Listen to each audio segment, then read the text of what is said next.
Hello বন্ধুরা, আপনি কি চান আপনার ফেসবুক পোস্টে কে কতটা লাইক দিল সেটা সবাই না দেখুক? তাহলে আজকে এই ভিডিওটি আপনার জন্য। কারণ আজকে আমি আপনাদেরকে ফেসবুকের এমন একটা সেটিং দেখাবো যে সেটিংটির মাধ্যমে আপনাদের পোস্টের লাইক হাইড করে নিতে পারবেন। চলেন আপনাদেরকে দেখিয়ে দিয়ে কিভাবে কাজটি করবেন। তার আগে ভিডিওতে লাইক দিয়ে চ্যানেলটি সাবস্ক্রাইব করে সম্পূর্ণ ভিডিওটি মোবাইল স্ক্রিনে দেখতে থাকুন। মোবাইল স্ক্রিনে আসার পর আপনাদের ফেসবুক পোস্টে লাইক হাইড করার জন্য আপনাদের চলে যেতে হবে ফেসবুক অফিসিয়াল অ্যাপসে। তো আপনার ফেসবুক অফিসিয়াল অ্যাপসটি ওপেন করে নেবেন। তো ফেসবুক অফিসিয়াল অ্যাপসটি ওপেন করার পর আপনাদের যদি আপডেট দেওয়া না থাকে অবশ্যই আপডেট করে নেবেন। তো আপডেট করা হয়ে গেলে আপনারা দেখতে পারবেন যে উপরে কর্নারে থ্রি লাইন একটা অপশন আছে। তো আপনাদের থ্রি লাইনে ক্লিক দিতে হবে। তো থ্রি লাইনে ক্লিক দিয়ে গেলে আপনারা এখানে নিচের দিক দিয়ে চলে আসবেন। তো নিচের দিক দিয়ে আসার পর এখানে দেখতে পারবেন সেটিং এন্ড প্রাইভেসি একটা অপশন আছে। তো আপনাদের এই অপশনটার মধ্যে ক্লিক দিতে হবে। তো এই অপশনটার মধ্যে ক্লিক দেওয়া হয়ে গেলে আপনারা এখানে দেখতে পারবেন যে সেটিং নামে একটা অপশন শো করবে। তো আপনাদের সেটিং এ চলে যেতে হবে।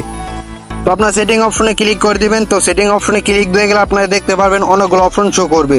তো আপনারা এখানে স্ক্রল করবেন। তো স্ক্রল করার পর এখানে দেখতে পারবেন যে নিচে দিক দিয়ে রিঅ্যাকশন প্রিফারেন্স নামে একটা অপশন আছে। তো আপনাদের সিম্পল এই অপশনটার মধ্যে ক্লিক দিয়ে দিতে হবে। তো আপনার এই অপশনটার মধ্যে ক্লিক দিয়ে গেলে আপনারা এখানে দেখতে পারবেন যে আপনাদের সামনে দুইটা ইন্টারফেস শো করবে। তো এখানে আপনাদের পোস্টের লাইক হাইড করার জন্য যে কাজটি করতে হবে এখানে দেখতে পারবেন যে অন ইওর পোস্ট একটা অপশন আছে। তো আপনাদের এই অপশনটার মধ্যে ক্লিক করে চালু করে দিতে হবে। তো দেখতে পারবেন যে এই অপশনটা আপনাদের অফ করা থাকবে, আপনার এই অপশনটাকে ক্লিক করে অন করে দেবেন।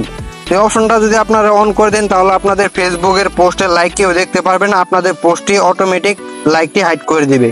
তো মূলত আজকে এই ছিল ভিডিও। তো ভিডিওটি দেখে যদি একটু হবে তো অবশ্যই চ্যানেলটি সাবস্ক্রাইব করে রাখবেন। নেক্সট কোন টপিকে ভিডিও আনবো অবশ্যই কমেন্ট বক্সে জানিয়ে দিবেন। সুস্থ থাকেন, ভালো থাকেন, দেখা হবে নেক্সট কোনো ভিডিওতে। আল্লাহ হাফেজ।